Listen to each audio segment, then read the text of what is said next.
What's up, Retro Maniacs? Joe Day coming at you from Mike's Retro Trading Cards. And when I got back in the hobby, boy, did I make some terrible choices.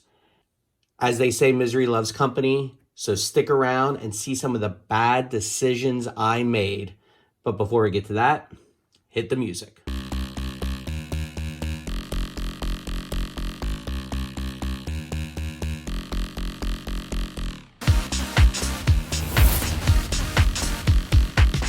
All right, folks, so when I got back in the hobby, I wanted to buy some cards, and I did.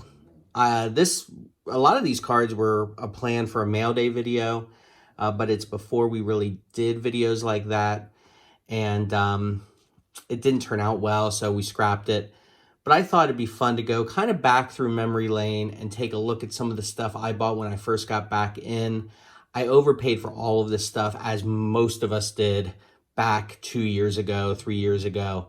But it's still some fun stuff. And if I kind of try and wipe my memory of what I paid for it, it should be a fun video. So let's get right into it. Picked up a 1995 Select Curtis Martin in a PSA 9. Didn't even get the mirror gold. What am I thinking? Come on now. You got to get the mirror gold. I'm a Pitt alum. Love Curtis Martin, one of my favorite players ever. He was my first pick ever in fantasy football, so has a special place in my heart. I like this card even more. Come on, he's in his Pitt uniform, got the Pitt script. This is Skybox Impact, mint 9. Again, probably overpaid for this one. This was, I think you had to mail in for this. This is a rookie running backs like subset. Yeah, 8 of 8. But this is like, it was a supplemental set to the Skybox Impact set. Megatron, love him. One of my favorite wide receivers of all time. You're probably thinking, why are you complaining about getting a Megatron Topps Chrome rookie card, PSA 9? Well, because what I paid for this base one, I probably could buy a refractor for the same price. So, but again, what can you do? Megatron won me a lot of fantasy football championships. Love him. Best wide receiver I've ever seen play football. Not as long as Jerry Rice did it, but he's up there. Again, flame me in the comments. Yes, Randy Moss, Jerry Rice, obviously, but Megatron was just so dominant.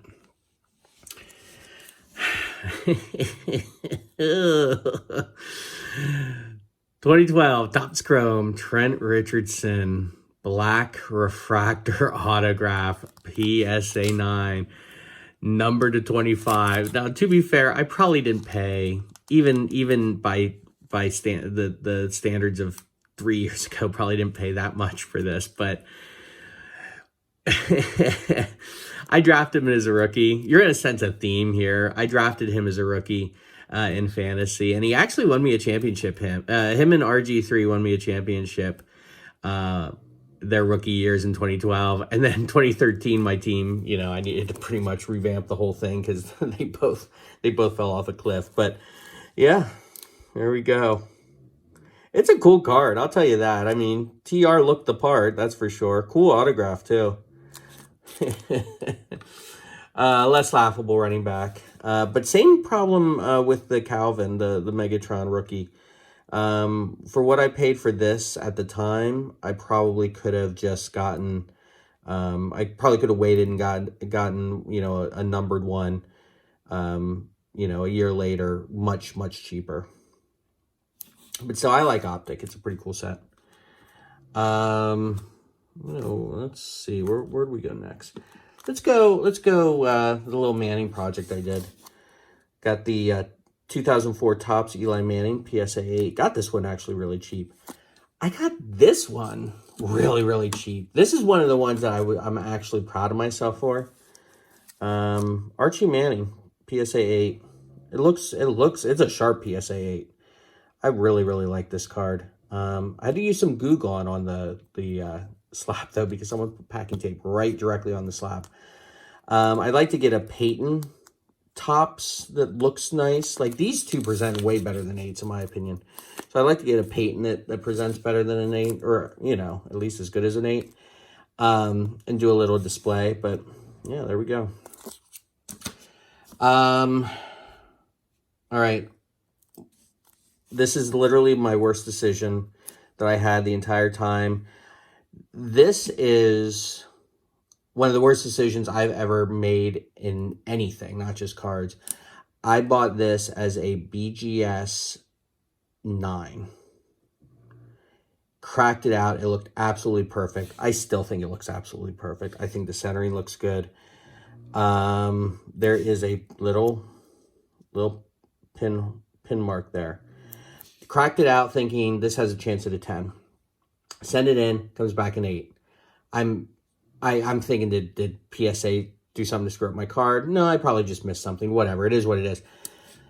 Beyond that, the amount I paid for the 9 and what the BGS 9s are worth now, I really, really, really got my ass kicked on this one.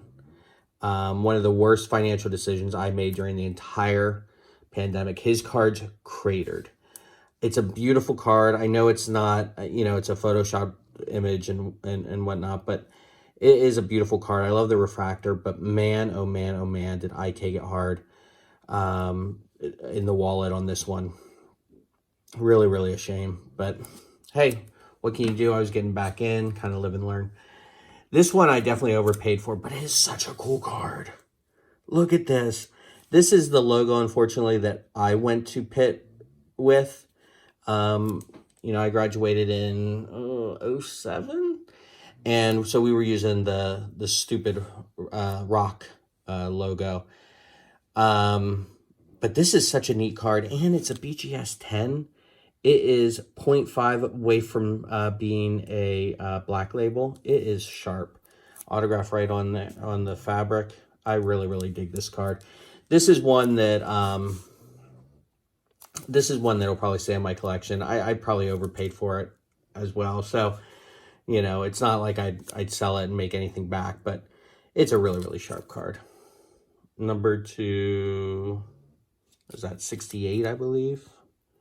8 of 68, that's tough to tell.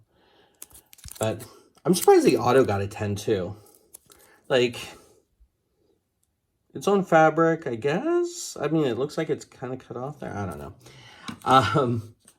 Another BGS slab. Picked this one up. Todd Gurley. This episode could be, you know, running backs that the Berlin Bombers had on their fantasy football team. Todd Gurley won me some championships, man. He was really, really good. And just a shame, the precipitous drop after he hurt his knee. This is a beautiful card. It's a fake gem because centering is a 9, but the edges are a 10, corners and surface 9.5. This is a really, really nice card, though a sticker auto. Kind of a bummer on that one. It was pulled at topscutbreaks.org, whatever that means. So it's a pedigree card. And this one is out of 150. But I like the Richardson better. But this is also a very cool card. Sean Alexander, another running back that won the Bombers a championship. I talked about this set in another series. This is the 2000 SPX. I love this card. 8.5. The corners, I guess, are an 8. It's pretty much this one right here is bringing it down. But the rest of them look pretty sharp. 8.5 surface, centering 9.5, edges 8.5. So this is the set that Tom Brady's in. He does not have an autograph jersey card. Could you imagine if Tom Brady had a card like this from this set? I think it would be a second most valuable rookie card, and the only reason it would be behind playoff contenders is because it is a horizontal display instead of a vertical display. So I still think it'd be behind contenders, but man, oh man, how cool would that have been? All right, Marshall Faulk. This was the first set I remember being into when I started to collect football cards, kind of transitioning from comic book cards. It was Fleer Ultra, and this is Series 1. Series 1 always had the players in their college uniforms. And then Series 2, they would be in their pro uniforms. And this card, I don't think I paid much for it.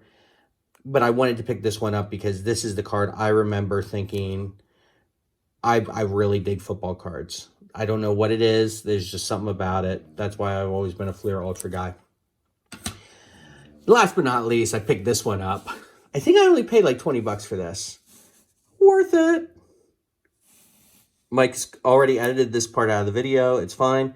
This is the 1994 SP die cut of a Gem 10 of Brett Emanuel. Not to be confused with Bert Emanuel. PSA, if you've ever thought the PSA's quality control has just recently not been great, no, I can prove you otherwise. Yeah, this is one of the original slabs. But yeah, there we go. So there it is. That was a trip down memory lane of some of the stuff I was buying when I first got back into the hobby.